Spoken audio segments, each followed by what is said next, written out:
আমার ভিডিওগুলি আপনাদের কেমন লাগে অবশ্যই জানাবেন, কমেন্ট করবেন, লাইক শেয়ার করবেন এবং ভালো লেগে থাকলে একটা সাবস্ক্রাইব করে দেবেন। আমি মেশো থেকে কয়েকটা শাড়ি কিনেছি, ঢাকাই জামদানি।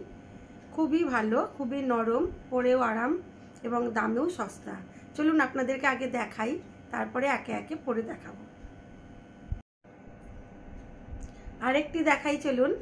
এটাও খুব সুন্দর, রংটাও যেমন, এবং বললাম হালকা নরম সফট, আর এই গরমে খুব আরাম এগুলো পরে। চলুন এটাও পরে দেখাই।